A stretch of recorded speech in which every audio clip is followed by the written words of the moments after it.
Hello, my name is Stephen Garner, and I will share with you today my cue on forgiving your derelict dad. Meaning, if your dad was not involved in your life, I want to challenge you, and I also want to encourage you to forgive him and not hold unforgiveness in your heart as a way of coping with the pain. Because the whole idea behind forgiving a person is first releasing yourself from the pain that's caused by whatever it is they did do or didn't do. You want to release yourself from that pain. And so as I began my journey to forgive my dad, after decades of not being in my life, I experienced something very special. And that thing is, I felt better as I forgave him. The more I forgave him, the better I felt. That's the first thing I want to share with you. Forgiveness is the best pain reliever. Listen, you can pray all you want. You can read your Bible, whatever book you read. You can go to the counselor. You can take all the medication you want. But forgiveness is much stronger than all those things, because that is something you have to do. Even after you've taken your medication, even after you have read your Bible and prayed and your religious books and went to your counselor, you still have to forgive your dad. And once you do that,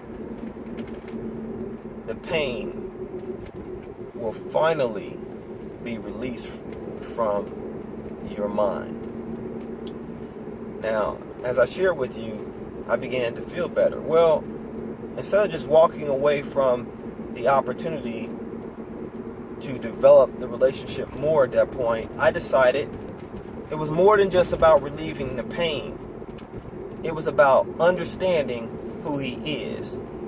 And in that educational process, what I really wanted from him is to learn how not to do what he did to me. And you might be thinking, well, that's easy. All you have to do is just be consistent, be faithful. Well, I don't think it's that simple. I think there are basic principles when it comes to parenting that we all need to learn, and we shouldn't assume that we know them just because we have our parents in our lives. We need to really take the time to focus and understand what it means to be an effective parent and an ineffective parent. So I did that. And what I learned from my dad's experience is simply that he was the byproduct of the generational poverty that perpetuates this dereliction. But he was unconscious of his dereliction in the sense that he thought it was okay to act the way he was acting, even though people were telling him that his behavior was not acceptable. Now, to some degree, he did confess that he was wrong, but for the most part, his behavior supported that he thought it was okay. And we had this conversation, by the way, so this is not me sharing my opinion about the situation. This was literally his mindset. But it was born out of the relationship he had with his dad that encouraged him to believe that a mediocre relationship or not having a relationship at all with me was acceptable. Because in many ways, that's how his dad related to him, even though his dad was actually in the house. I learned so many things from my dad. Not only did I learn how not to be, I learned what I should do, period. See, my dad didn't think it's critical to communicate on a consistent basis with me, because his dad didn't communicate consistently with him. He didn't think it was important to express himself and his feelings toward me, because his dad didn't do that. That was his first example, and his only example he had in order to model what a father was like. That's what he had to follow. That's what he had to assimilate to. This education occurred when I decided to to seek an understanding of why my dad was derelict.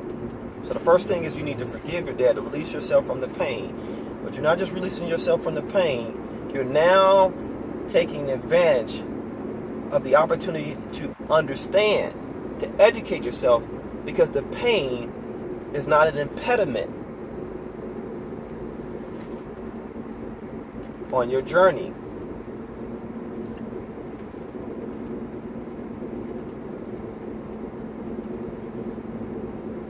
You got to release that pain. You have to forgive him. Okay? It will impede your progress. Now, here's the last thing I want to share with you that was very challenging for me to do. But I learned this, I believe, by accident, or maybe it was divine providence. You decide. I was actually creating the correct setting for him to learn how to love me. So our interaction with each other became an educational process. And this process entailed me being a teacher of what love is. Meaning, I had to give him something in order for him to give me something. I had to give him my love. He couldn't give me his love if I didn't give him my time. Okay? Which meant I had to spend time with him. This is...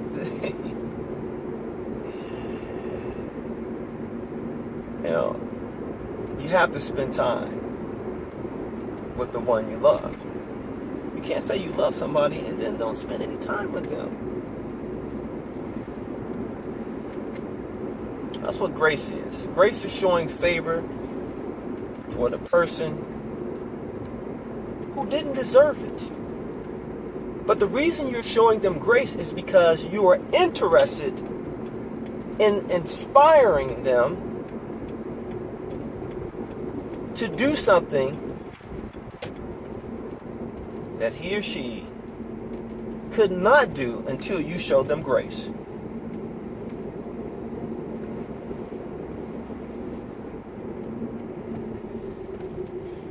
Listen, the relationship I have with my father, it's not awesome, it's not great. However, it's better than what it used to be.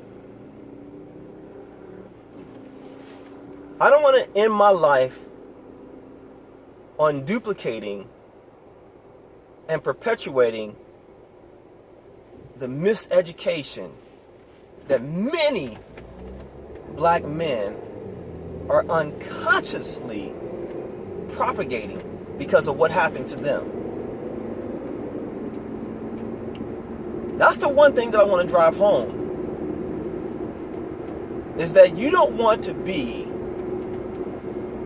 a perpetuator of the broken love that we see that is so pervasive in our community because of what happened to you, because you're carrying unforgiveness. I want to disrupt that flow of behavior that is strengthening the enemy of our relationships. That's why I'm trying to share with you in my own way. This is my cue. Is that at the end of the day, okay, my dad, he was not there for me. He was derelict. However, it is stupid for me to say that I'm better than him and then turn around and do the same things that he was doing. Invest the energy into, number one, I said, forgiving your father. Number two, seeking to understand who he is with the goal of educating yourself on how not to be and how you should be. And then three, creating the setting, the environment that will allow the two of you to exchange love. That's so important, because the time that you have on this earth is really simply to love other people. There's no other reason why you exist. And you need to love those individuals who have hurt you, so that you can release yourself from that pain, so that you don't go around acting out of your pain and hurting other people, because hurt people hurt people. Now that I'm a dad, I love the opportunity that I have to educate myself and inform myself on what it means to be a good father. Listen, I'm still on my journey. I'm still calling my dad. I call him every week, even though he's not consistent with responding. I seek him out. I go visit him, even though he doesn't accept my invitation to come see me and my family.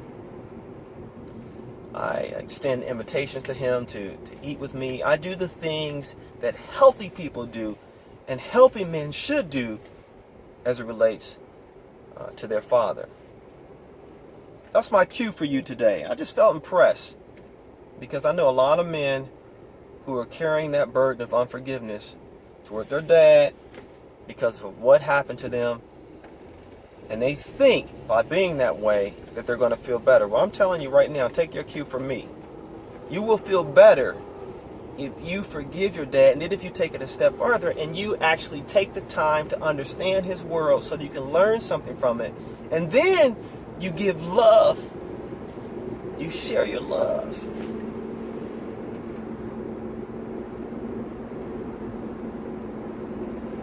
Take your cue from me and live a great life. Forgive your dad.